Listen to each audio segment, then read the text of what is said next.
Hey YouTube, that homeschooler here doing a review for Sleepy Hollow Season 2. This is episode 7. I have not done a review for the past 2 episodes. I felt like the week before last week, the episode was just very boring, like hella boring. And last week's episode was okay, but I mean, it wasn't anything for me to really do a review on. But this episode right here was actually the bomb.com, and I decided to go ahead and do a review for it. So this episode starts out with Crane and Katrina laying in bed talking, and I thought that was ultra strange since they have not, been together. She's been living in the house with Abraham and Henry. And it turns out that she was dreaming, she was hallucinating, because in last week's episode we saw Henry create a spider out of this poisonous venom type of liquid, and that spider had her just dreaming all types of stuff, and I believe the spider bit her, which was what made her scream. And as she was screaming, the spider crawled into her mouth and all this type of rage.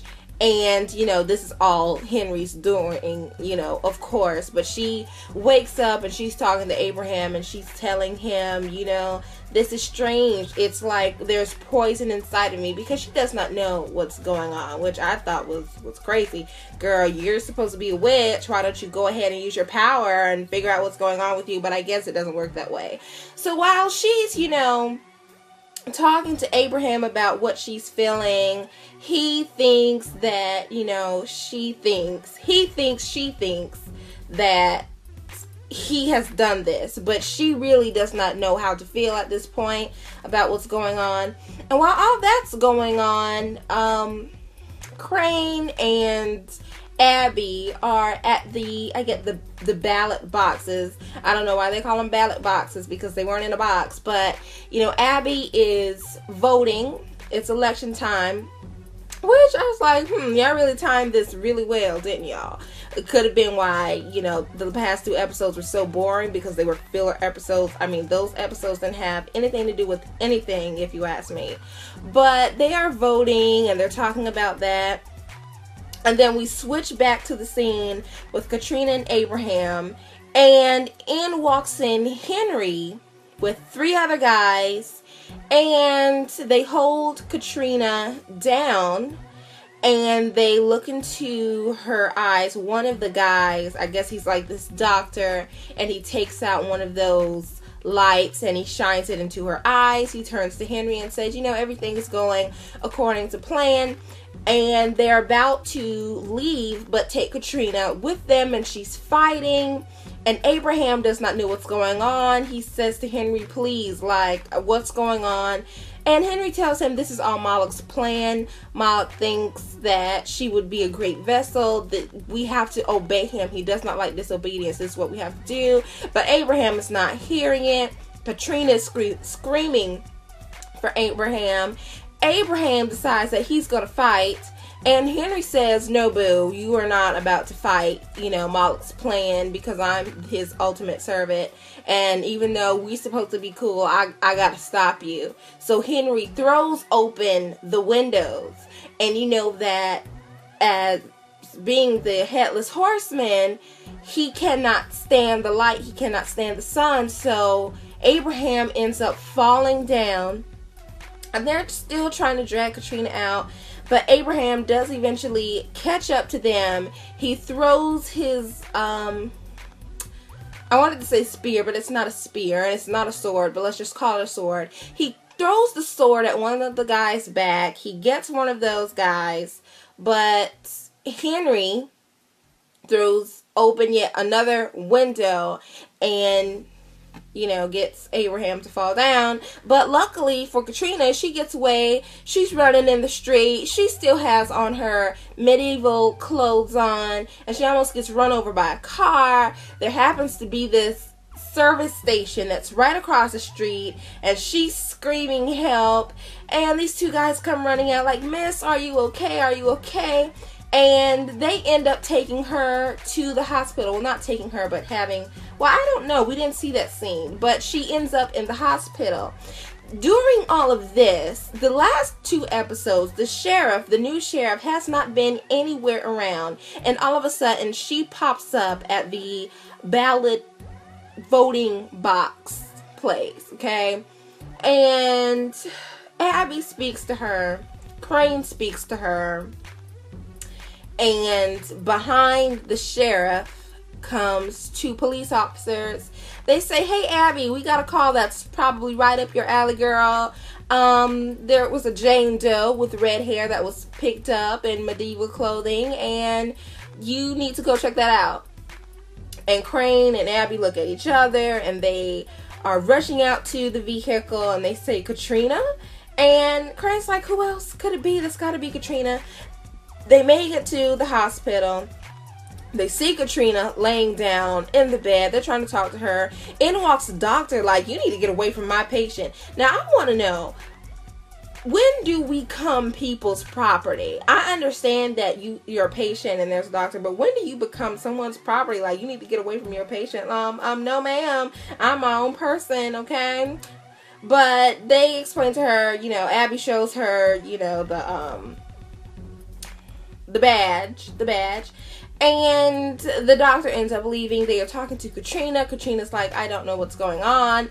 They had actually asked the doctor before she left, "Is there a diagnosis?" And the doctor's like, "I don't know.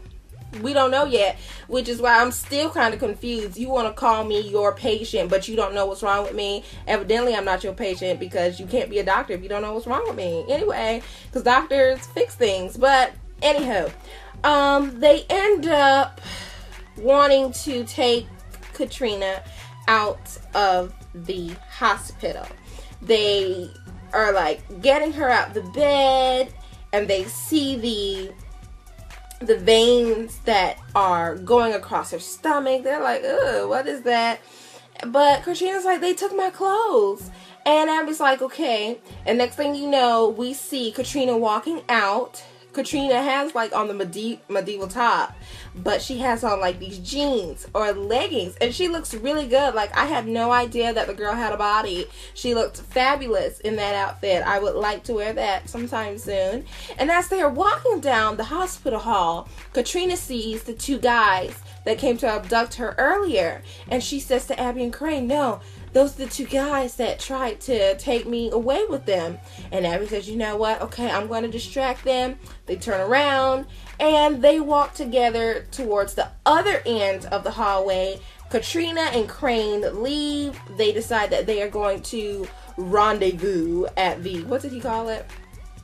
I think he said rendezvous at the tunnels. And Katrina, Abby's like, "Yeah, okay." So Abby ends up following the 2 guys to this place, like a warehouse. And in this warehouse, they have it set up like a lab. I mean, it looks legitimate up in there. And I'm thinking, oh my goodness, she's gonna get caught. She's gonna get caught. Please do not get caught. She has her gun. She takes out her phone. She's taking pictures. And as she's about to back up and leave, she bumps into this table. And there is a body, a dead body on this table. And the hand falls out. And she's able to hide, but the guys hear her in the building. So they go and they're looking around to see what was that, who that was. And they can't find anything. And while they're out there looking, she's taking pictures of the inside of the room. And she takes the doctor, if you will, the head guy who was like the doctor. She takes his notebook, but she did take a picture, like a panoramic view of the room. Now, she heads back to it's not the office. I can't think of the name of the place, but if you've seen the episode, you know what I'm talking about. It's the place where, I just can't think of the name. The place where all the files are. They meet in the file room. How about that? No, it's headquarters. Police headquarters. Pretty much. But like in the lower. You know what I'm talking about if you've seen the episode. In this room that only they go in. Which is kind of crazy. But Katrina and Crane have made it back there. Katrina has put up this hex. This spell.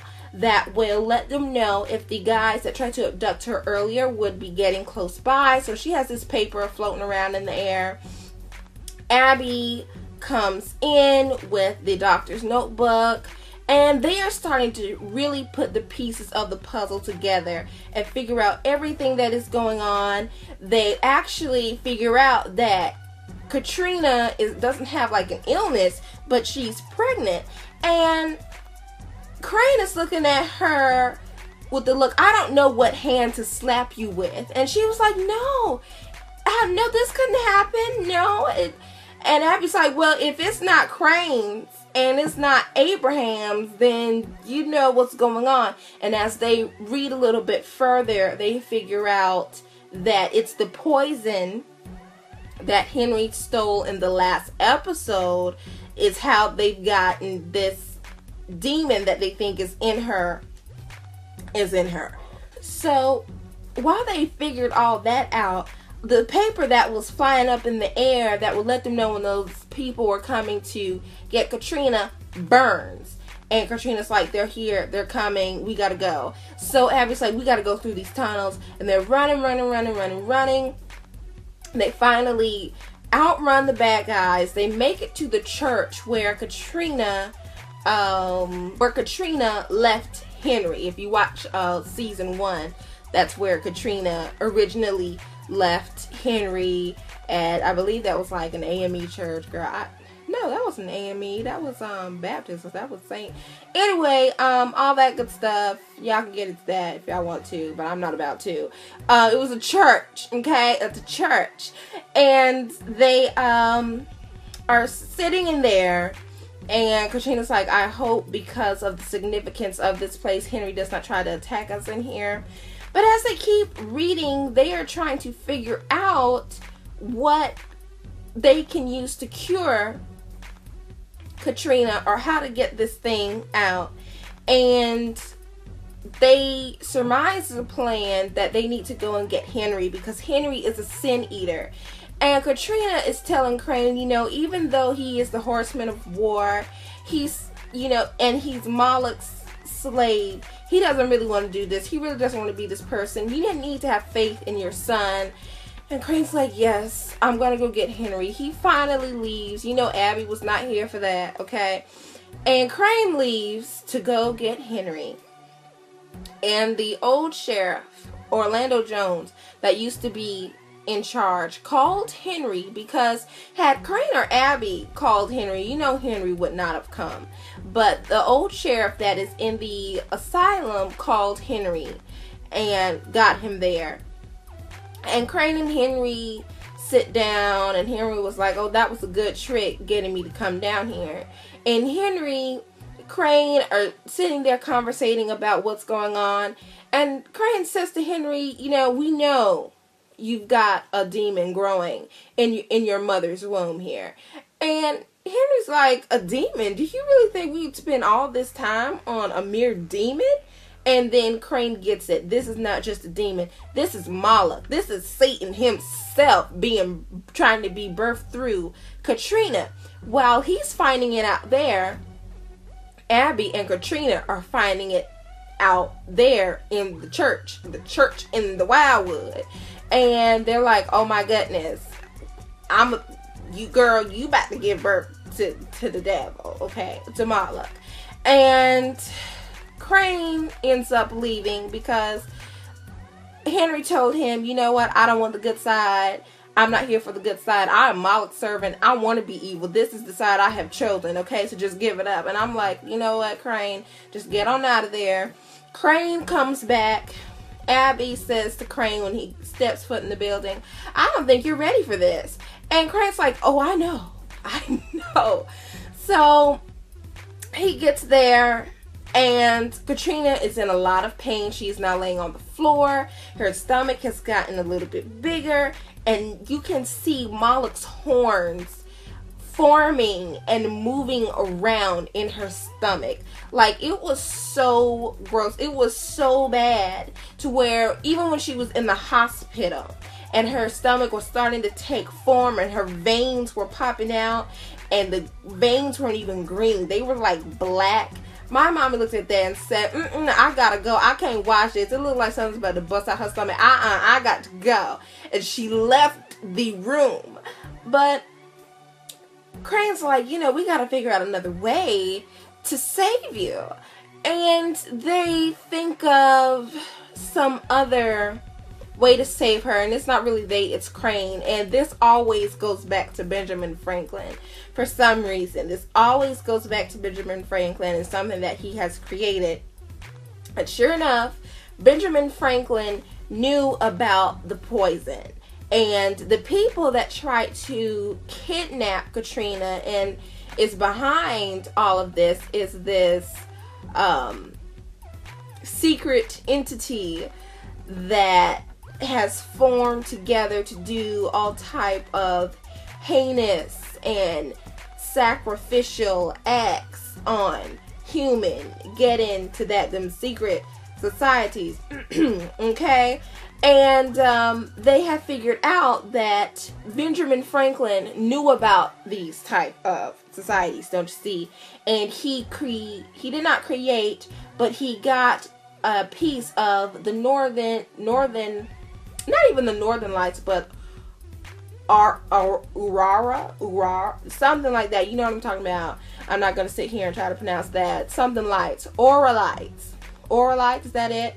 And Crane's like, okay, we can get some Northern Lights up in here to banish the demon from this earth, because that's what Benjamin Franklin figured out they would do. And I was like, well, you know, when I was there at the warehouse where I took the pictures, they had this tablet there. And Crane says, you know what, in that tablet is a piece of rock that will banish the demon from Earth. And Crane's like, okay, we got to go back there. We got to get it. But we're going to need an army, because Abby was like, there was a lot of people there and it's pretty much guarded now. Abby and Crane go back to police. Who is police? Go back to police headquarters, and they talk to the sheriff, and they finally get the sheriff on board. They do not tell her everything that's been going on in Sleepy Hollow, but they tell her enough to get her on board to get some SWAT type team down there and shoot up, bang, bang, like for real. They go down there, girl, to that warehouse, and they are shooting, and they grab the tablet, and they're about to leave when the sheriff says, Abby, she gave her some compliment. We don't even want to get into all that, because that's not really important, because Katrina is still laying on this floor. It really looks like the horns are about to pop out her stomach, like really, really, really, really, really, like really bad. And they make it back there to the church. And let me tell you something. They are moving so slow. And what's up with this slow motion type of stuff? I'm not into all that. Just get in there and get it done. Crane is hopping over tables and stuff and gets to this window that's boarded up, because they need to hold this. It looks like a crystal. They're holding up this crystal up to a light so the light can shine down on Katrina. And he's moving so slow, but he finally gets those boards off the window. He holds up the rock. The light is shining through. Katrina is screaming because this monster devil thing is about to pop out any minute. Next thing you know, you see all this red just come out of like her body. Like, you see the green fume, you see blue, and then you see red, which is the evil, just leaving her body, and she just like faints. And Abby's like, Crane, she's not breathing, but she ends up staying alive. They have supposedly stopped Moloch, and they think they have won this victory. But what is crazy is, I feel like everything that happened, even with all the trouble that was happening, happened every way Henry wanted it to. Because I feel like when the rock was up near the window and the light was shining and the red fumes left Katrina's body, they went up into the sky. Because the last thing we saw in the episode was this device that I know Benjamin Franklin had to create, when it was lightning outside, you see these red fumes coming into this jar, as if it were to be pulling down Moloch's fumes from the sky. And I was like, okay, Henry, you did this on purpose. Because, you know, he's standing there smiling like a good evil son would. And I believe, you know, it just happened the way it was supposed to. Even though I felt like we could have gone ahead and just killed Katrina and saved all that trouble. But, you know, Crane wasn't about to do that. But that was the end of this episode. This episode was fairly good. I hope we do not have any more filler episodes. Like, those last 2 episodes for the past 2 weeks were just wrong to me. I was not here for it. I actually feel like I want to start reviewing Gotham instead of Sleepy Hollow, because it's just crazy. But I will say this.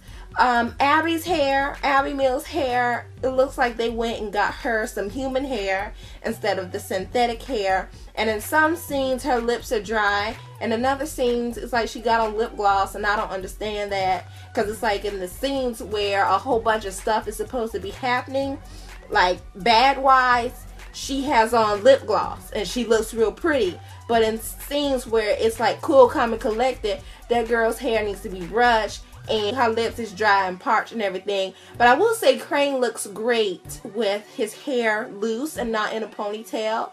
And when like it's getting long, like he looks like Jesus. And I think it's great. So that was this week's episode. I will see you again, hopefully, for the next episode. But we'll see. Hopefully it's not boring. So smooches. Bye.